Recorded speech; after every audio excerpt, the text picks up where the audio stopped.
অনেক বেশি পরিশ্রম এবং নিষ্ঠার সাথে কাজ করলে একদিন সফলতা কিন্তু সত্যি অর্জন করা সম্ভব।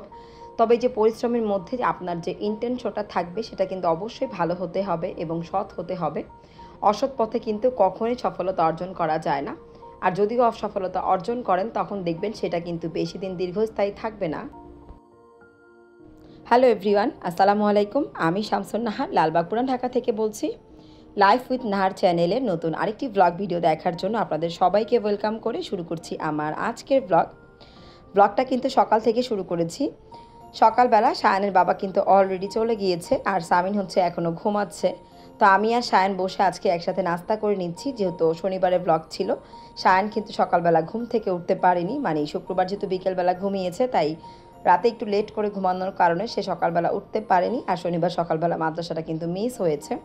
তো যাই হোক, তারপরে কিন্তু দুই মা ছেলে মিলে খুব মজা করে গল্প করতে করতে আমাদের সকালে ব্রেকফাস্টটা শেষ করলাম। আমি হচ্ছে কলা দিয়ে পরোটা খেয়েছি, সাথে ছিল চা, আর শায়ানকে কলা দিয়ে পরোটা খাইয়েছি। আর পরে এক গ্লাস দুধ দিয়েছি, যেহেতু সকালবেলা ও যদি মাদ্রাসায় যেত তখন কিন্তু এক গ্লাস দুধ খেয়ে যেত। তো পরবর্তীতে কিন্তু দুধটা ওকে দিয়ে দিয়েছি। নাস্তার পর্ব শেষ করে খাওয়া দাওয়া করে যে প্লেট বাটিগুলো জমেছিল সেগুলো সব ক্লিন করে চলে এসেছি একটা অর্ডারের কাজ নিয়ে।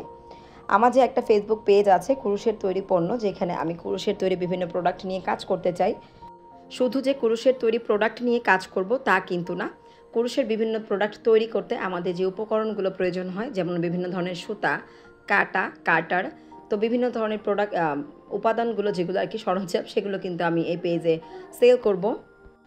তো সাদা নীল কালারের এইরকম একটা ব্যাগ কিন্তু এর আগেও তৈরি করেছিলাম। তো আলহামদুলিল্লাহ আরও একটা ব্যাগের কিন্তু অর্ডার ছিল। তবে আপুটা আমার এই কালারটা কিন্তু খুব বেশি পছন্দ করেছে, তাই আর কাস্টমাইজ করতে হয়নি। সেম ডিজাইনে, সেম কালারে, সেম সাইজে কিন্তু আরেকটা করেছি, কারণ ওর বাচ্চার বয়সও কিন্তু একই সাইজেরই ছিল। যেহেতু প্রোডাক্টটা আজকে পাঠিয়ে দিব, তো অন্যান্য কাজের ভিড়ে এটার কথা কিন্তু ভুলে যাব বা লেট হয়ে যাবে, এই জন্য এই কাজটা কিন্তু প্রথমে সেরে নিলাম।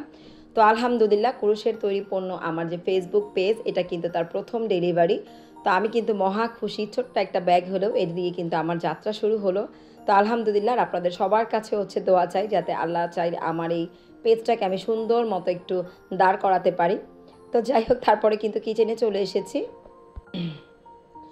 গতকালকে কিছু মুরগি নিয়ে এসেছিলো একদম কেটে পিস করে।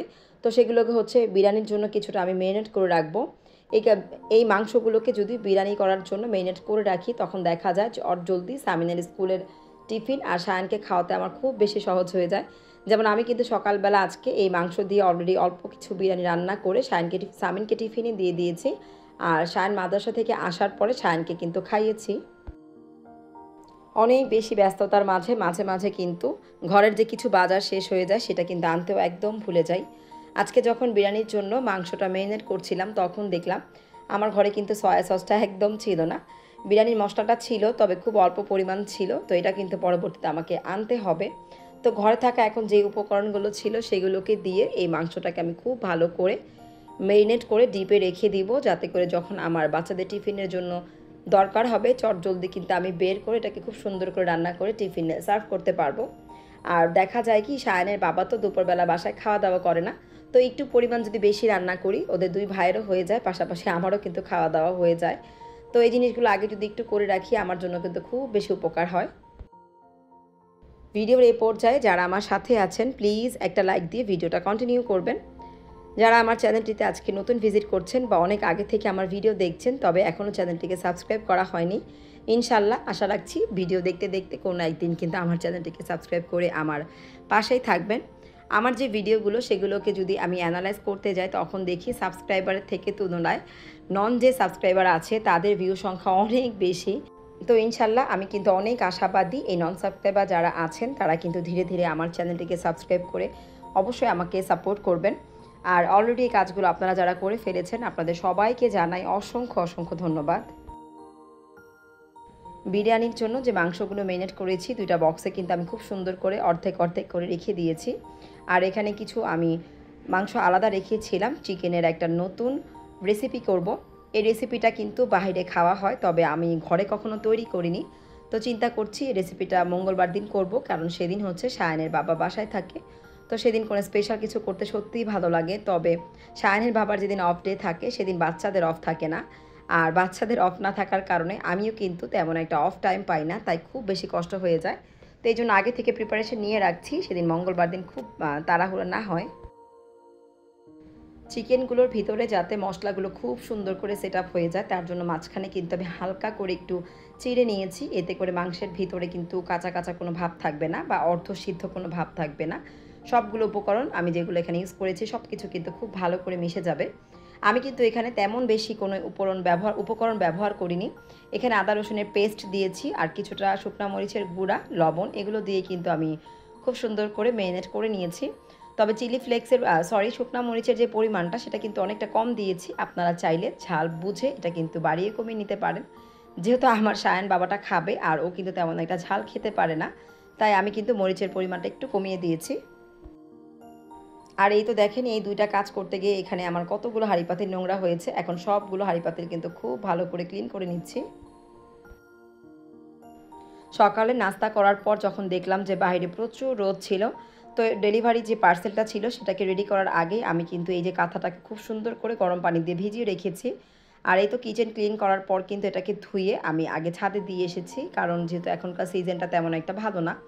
এই দেখা যায় প্রচণ্ড রোদ থাকে, আবার এই কিন্তু বৃষ্টি নেমে যায়, তো কাঁথা কিন্তু ঘরে শুকাতে একদম ভালো লাগে না। রোদে কাঁথাটা শুকালে আমার কাছে বেশি ভালো লাগে। তো তারপর কিন্তু নিচে এসে দেখেন পুরো বাসাটাকে আমি ক্লিন করে নিয়েছি। তারপর ঝাড়ু দিয়ে মোপ করে ফেলেছি। আমি কিন্তু সবগুলো কাজ ঘড়ির কাঁটা চেক করে করে করছিলাম, কারণ আমাকে 2টার আগে আমাকে কাজ শেষ করতে হবে, যাতে করে 2টার মধ্যে সায়ন বাবাকে আমি শাওয়ার করিয়ে খাওয়া দাওয়া করিয়ে রেডি করতে পারি, কারণ ওর হচ্ছে 2:30 বাজে ক্লাস হবে।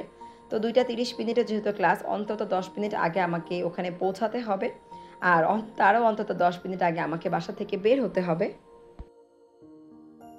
তো আমার যে হেল্পিং হ্যান্ড শাহানাজ, ও তো নেই।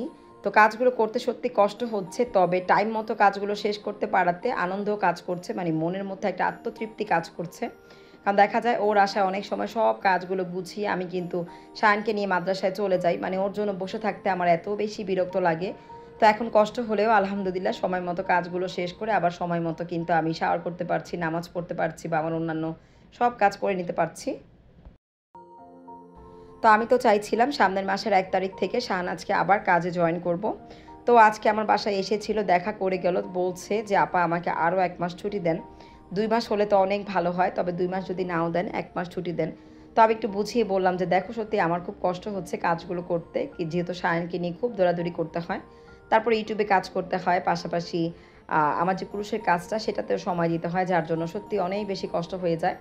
তো কি করব, ও অনেক বছর যাবৎ কাজ করছে, এত বেশি বিশ্বস্ত। তো অন্য কোনো লোক কেন যেন রাখতেও ইচ্ছে করছে না, তাই চিন্তা করলাম ঠিক আছে, যদি বেশি প্রয়োজন হয় তুমি আরেক মাস ছুটি নাও, তবে এর বেশি আর নিও না। সত্যি আমার অনেক বেশি কষ্ট হয়ে যাচ্ছে। তো সব কাজ শেষ করে সায়ন বাবাকে শাওয়ার করিয়ে পড়তে বসিয়েছিলাম। ওকে হচ্ছে যেহেতু এখন আমপাড়া দিয়ে দিয়েছে, মাশাল্লাহ আলহামদুলিল্লাহ, ওর কায়দাটা কিন্তু পড়া শেষ হয়ে গিয়েছে। তো মাদ্রাসায় হুজুর ওকে আমপাড়া দিয়ে দিয়েছে, আর বলেছে প্রতিদিন ওকে একটু আমপাড়া পড়ার বাসায় চর্চা করবেন, এতে করে দেখবেন বানানটা খুব দ্রুত ধরে ফেলতে পারবে। তো আজকে দুপুরে আমার বাবাটা কিন্তু ভাত খাবে না, বলছিল আম্মু আমাকে একটু পরোটা করে দাও, যেহেতু সকালবেলা বিরিয়ানি খেয়েছে। দুপুরবেলা ভাতটা কিন্তু শরীরের জন্য খুব বেশি উপকারী, কিন্তু সবসময় তো আসলে দেই না। আজকে বাচ্চা মানুষ বায়না করেছে, তাই না করতে পারলাম না। ওকে কিন্তু পরোটা খাইয়ে দিয়েছি। তারপর কিন্তু মাদ্রাসায় দিয়ে এসে বাসায় শাওয়ার করেছি, সব কাজ শেষ করে এখন একটু অবসর ছিলাম। সামিনো স্কুলে, সায়নো মাদ্রাসায়। তো অবসর সময়টা কিন্তু কাজে লাগিয়ে আমি কিন্তু আমার যে কুরুশের কাজ সেটাকে শেষ করে নিচ্ছিলাম। হাতার এই কাজটার অর্ডার কিন্তু অনেক আগে ছিল, তবে যে নিবে সে কিন্তু পরবর্তীতে আমাকে বলেছে আমাকে একটু সময় দেন, আমি আপাতত পার্সেলটা নিতে পারবো না, আপনি একটু ডিলে করেন, কোনো সমস্যা নেই। তো এই জন্য কিন্তু মাঝে অন্য একটা যে ডেলিভারি ছিল, যে ব্যাগটা আজকে আমি প্যাকেট করেছি সেটাকে কিন্তু আমি পাঠিয়ে দেওয়ার পরে আজকে কাজটা ধরেছি। এটা কিন্তু একটা হাতা অলরেডি আমার কমপ্লিট হয়ে গিয়েছে। এটা ডিজাইনটা কিন্তু মাশাআল্লাহ খুব সুন্দর, আর যিনি অর্ডার করেছেন তিনি নিজে কিন্তু কাস্টমাইজ করে অর্ডার করেছেন যে আমাকে এই ডিজাইনটা দিতে হবে। তো মাঝখানটা পুরো হচ্ছে মাকড়সার করা, খুব সুন্দর ডিজাইন, আর সাইডটা কিন্তু একদম ভরাট করা ছিল। শুধু সাইডের যে অংশটা সেটা কিন্তু আমরা জোড়া দিয়ে নিব, আর ওপরের যে অংশটা সেটা হচ্ছে জামার যে কাপড় হাতার, সেই কাপড়ের সাথে অ্যাড করে নিলেই কিন্তু হবে। তো যাই হোক, একটা করা কমপ্লিট, আরেকটা কিন্তু করতে বসেছি। তো নিচের যে লেসের লাইনটা সেটা করতে একটু বেশি সময় লাগে, পরবর্তীতে কিন্তু আর তেমন একটা সময় লাগে না। কুরুশের তৈরি যে প্রোডাক্টগুলো সেগুলো কিন্তু সুতার ওপর বেস করে আমি দামটা নির্ধারণ করব, কারণ উল সুতা দিয়ে যে কাজটা করি সেটা করতে যতটুকু সময় লাগে এই যে চিকন সুতাগুলো এগুলো দিয়ে কাজ করতে কিন্তু তার থেকে 3 গুণ সময় লাগে। তো সুতার দামটা এক হলেও কোনো সমস্যা নেই, তবে আমার যে পরিশ্রমটা সেটা কিন্তু অনেক বেশি হয় এই সুতা দিয়ে করলে। তো পারিশ্রমিক হিসেবে আমাকে তো সেভাবে আসলে দামটা নির্ধারণ করতে হবে। তাই আপনাদেরকে বলছি ছোট এবং বড় না, সুতা ভিত্তিতেই কিন্তু আমি আমার পণ্যের দাম নির্ধারণ করব। কুরুশের এই হাতার কাজটা করতে করতে আপনাদের কাছ থেকে আজকের মতো এখানেই বিদায় নিয়ে নিয়েছি। দেখা হবে পরবর্তী আরেকটি ব্লগ ভিডিওতে। সেই পর্যন্ত সবাই সুস্থ থাকবেন, ভালো থাকবেন, আমাদের জন্য দোয়া করতে একদমই ভুলবেন না। তো আজকের মতো আল্লাহ হাফেজ, আসসালামু আলাইকুম।